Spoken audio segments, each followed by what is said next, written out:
Hello, everybody, and welcome from stormy or hello from stormy LA. I apologize for the hat and all that stuff, but it has been quite rainy here in LA. I think it's the first blizzard in over a decade that we've had. So the weather's a little bit crazy. So that's the only reason why I'm in a sweater and a hat and all that fun stuff. Just came back from running some errands, but I wanted to jump on this live with you guys and go over something that I get asked quite frequently. And to be honest with you, a lot of clients that I work with are experiencing infidelity within their relationship. And as unfortunate as that may be, and obviously it's difficult no matter what the situation is, right? Everybody's situation and circumstance is a little bit different, but overall the act of infidelity is very hard to handle emotionally and mentally and all of those things. So I wanted to go over the um some five tips, recommendations, things that I have found to work when it comes to infidelity. Now, let me be clear, there are two options when it comes to infidelity, right? So, number one, you can choose to not work on the relationship and step away from the relationship, and that is completely your choice. If you feel like you do not have the mental or the emotional capacity to be able to handle that, I completely understand. Again, it is your choice. It is your life. It is what you decide to do. Now, if you decide to work on the relationship and try to work through the infidelity, then there are certain steps and certain tools, certain tips that you should try to utilize in order to navigate that. So, like I said, I want to preface it, navigating infidelity is never easy. It's a hard road. And I don't want to lie to you about it because, I'm not here to sugarcoat the truth or any of those types of things. But realistically speaking, it's going to be difficult. However, what I have found and what the feedback that I have received from individuals who have managed to work through the infidelity and come out on the other side is that the relationship is so much better than it was before. And I think a big reason for this is because there is a part of the relationship that has died, that has been suffering for an extended period of time. There's a disconnect. There's a lack of intimacy. There's a lack of communication. There's issues when it comes to conflict resolution. There's multiple different reasons for why the relationship might be struggling and have resulted in infidelity. Now, again, let me be clear, infidelity is a trigger topic for a lot of people. And when I say that, there are issues in the relationship that may have led to the infidelity, at the end of the day, cheating on your partner is a choice. And in making that choice, if you were the person who betrayed your partner, you have to understand that there are repercussions for that. There are things that will happen that are not going to be very favorable, and it's going to be difficult to handle and deal with emotionally and mentally and all of those types of things. But the most important part when it comes to rebuilding a relationship is accountability. Accountability is number one. So the first thing is accountability, making sure that you are actually sitting with yourself, reflecting, trying to break down what happened in the relationship, why things ended up the way that they did. And what I usually tell people in these types of situations is focus on the why and not the how. If you focus on the how, it gets very hard to get yourself out of that mindset, right? The how could you do this to me? How could you, ruin our relationship? How could this have happened? I trusted you.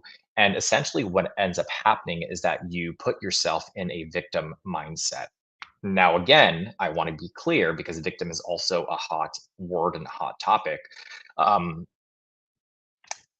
when you are cheated on, obviously this happened to you and it is something that you did not want to happen to. So to some degree, you are a victim of something that was horrible, that crushed you, that feels like you're not going to get out of it or get through it. So to that degree, yes, 100%, there is a level of a victim experience in that. But the thing is, you don't want to stay there forever, because if you allow yourself to stay there forever, there is no way that you're going to be able to rebuild a relationship if that is something that you want. So rather than asking the how, it's important to ask the why. Why did this happen? Why did my partner cheat on me? Or why did I decide to cheat on my partner? right? Being reflective. And again, this depends on who's watching this. If you're the person who was unfaithful or you're the person who was betrayed. But I wanted to give more so of a generalized tool that you can utilize essentially as individuals and as a couple to come together and try to fix the relationship. So, taking accountability, reflecting, understanding your part in what happened. Were there issues within the relationship that were not resolved for an extended period of time and you were fully consciously aware of them, but you kind of brushed them to the side, swept them under the rug because you were afraid of dealing with them, or you just didn't have the time or the energy to deal with them. And over a period of time, it compounded to into other issues that again just never became resolved, and then you start to lose the connection and the intimacy and the fulfillment and the inspiration of the relationship, and you start seeking that validation and being seen and understood and desired and all of that outside of the relationship. So for whatever reason, for whatever happened, making sure that both individuals are taking a step back, really reflecting and trying to take accountability for their part in the breakdown of the relationship. There's no way around that. And I know that that's difficult, but that's why I said it in the beginning of this video. There's two choices. You either choose to walk away or you choose to fix. If you choose to fix, this is the route that you have to take. That's number one. Number two is recommitting to one another. And this is a very important part of the process. In the process of recommitting to one another, you are essentially saying to that other person, I am going to invest the time and the energy and the emotional and as much of my emotional and mental capacity that I have in order to fix this situation. Now, that recommitment, essentially view it as a contract. You are drafting and signing a contract with one another. And to be honest with you, one of the exercises that I do with a lot of my couples who are experiencing infidelity is to actually physically write up a contract and have both individuals sign it. So there's a sense of accountability and understanding that you are recommitting to the process. So recommitment is going to be huge. It's not only just saying to the other person that I messed up, I'm sorry, I'm going to try to fix this. Or if you were the person who was betrayed, saying, I need to process this, I need to work through the emotions and the feelings, but I also acknowledge that maybe I was not as invested in the relationship as I should have, or I should have told you how I was feeling and I never did, and I'm willing to recommit to this, but it's going to take time. However that looks, it's just the actual physical act of committing to one another. Maybe, like I said, even through a contract, because as human beings, we are used to of let's just say certain routines or any of those things. The thing with routine and the thing with creating these rituals and all of those things is that it impacts us a little bit deeper than just the words themselves. So that's why I like to use that as an exercise. Also, by the way, if you are experiencing this, if this is something that you've experienced, if you're experiencing something completely different in your relationship, make sure you stay until the end of the live because I'm going to provide you guys with the link that you're not going to want to miss out on. So just stick around a little bit longer. This is going to be a short live. I just wanted to jump on here and give you guys some tips and tools because it's something that I get asked all the time, right? So jumping back, the third thing here is communication.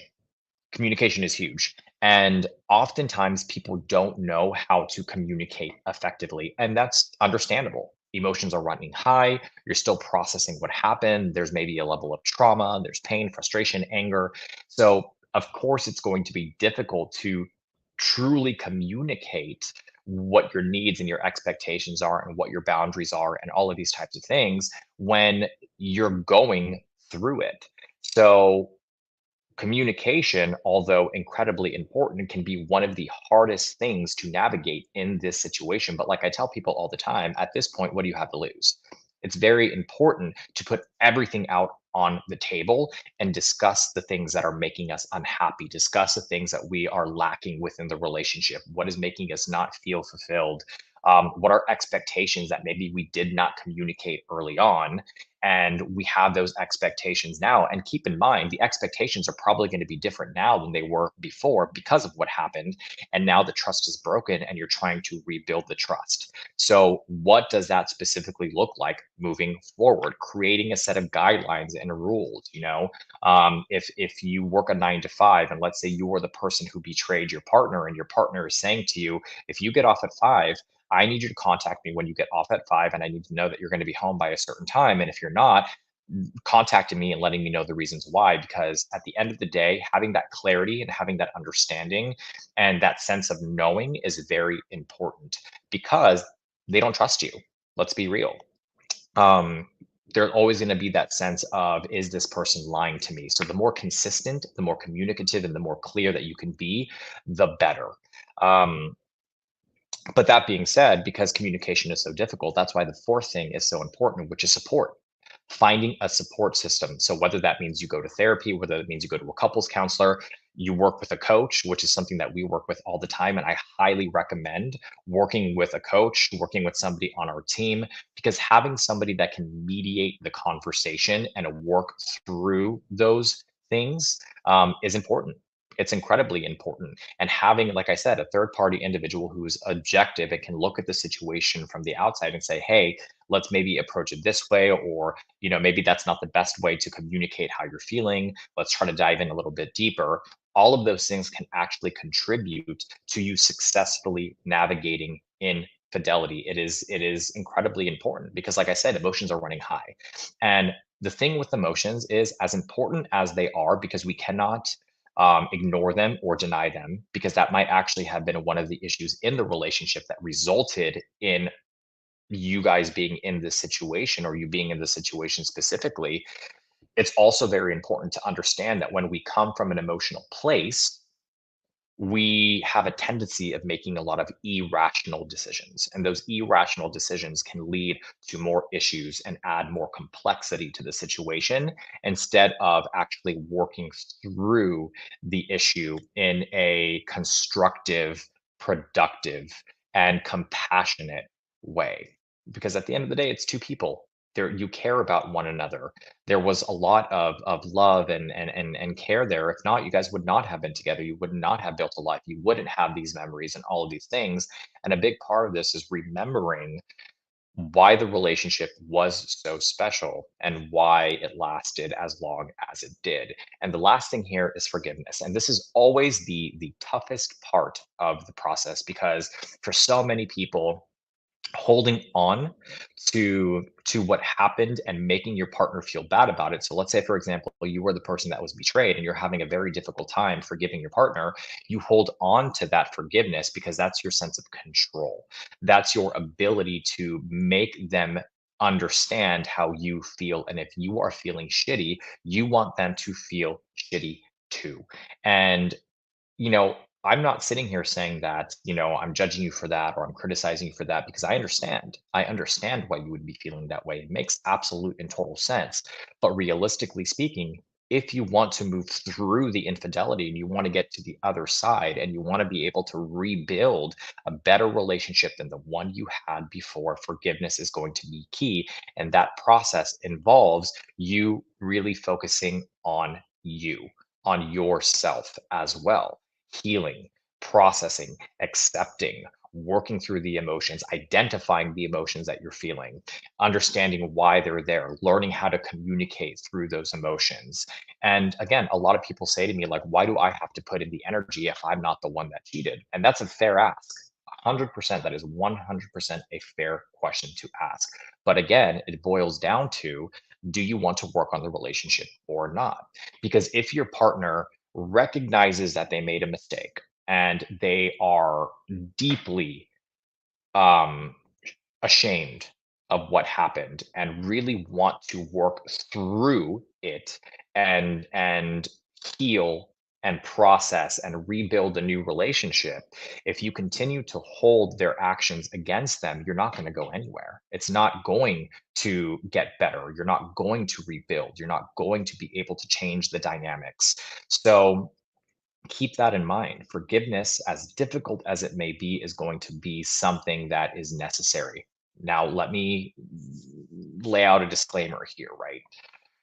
A lot of these recommendations and these tips are for, let's say, first time infidelity, maybe second time, or, cheating for the second time. If this is a chronic issue within the relationship and your partner continues to cheat or you continue to cheat on your partner, at that point, I think it's very important to take a step back and reflect on the why and what the purpose of remaining in the relationship is for. Because at the end of the day, if you cannot seem to stop betraying your partner, or you cannot seem to get your partner to stop betraying you, there's something different that needs to be focused on, right? Um, I think at that point, when you continue to accept somebody back into your life that continues to betray you in that way, we also have to take accountability for us ourselves and enabling that. Again, they are their own person. They are an autonomous, independent, free thinking human being, and the decisions and the choices that they are making are not in the best interest of the relationship.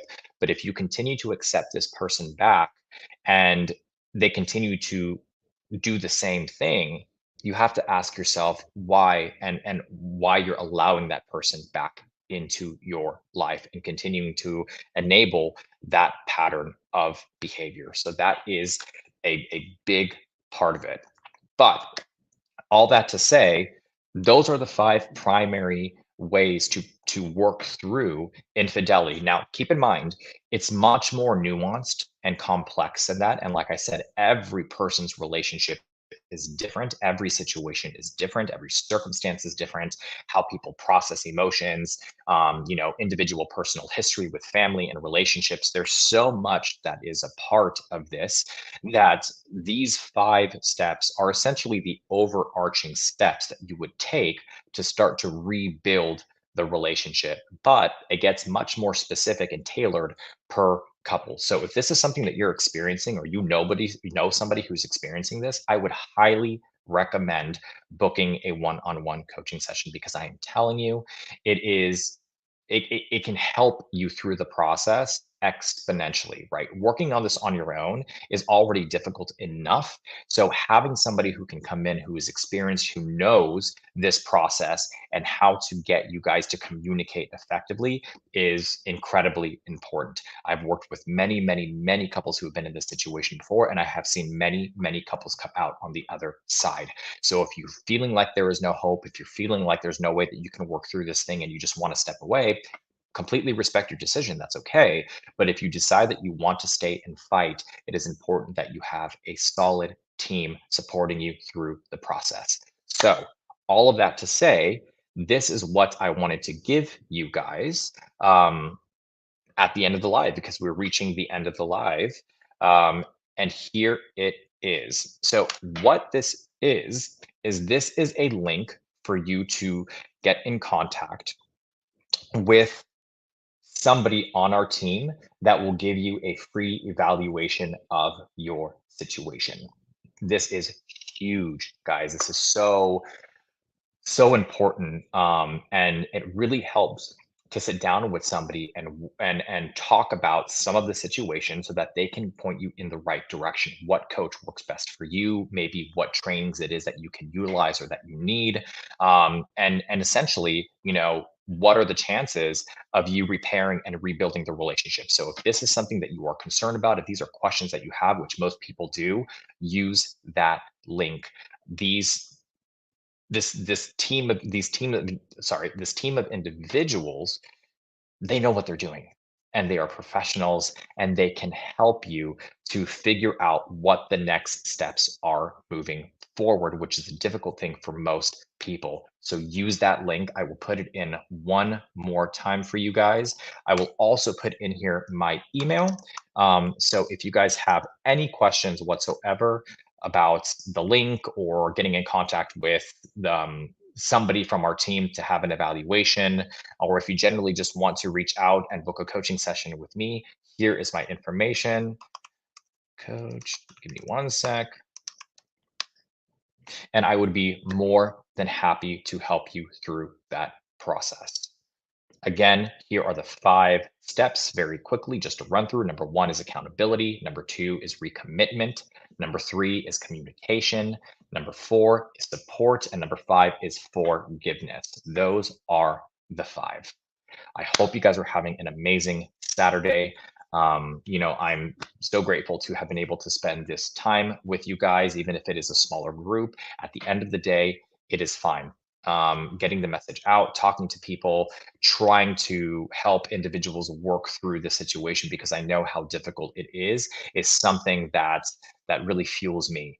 And I hope that you guys found this helpful. Usually try to do a live every single week. It's usually on a Thursday. So be on the lookout for the next live next week, and I will see you guys there. Okay. Have a great Saturday, guys. Bye.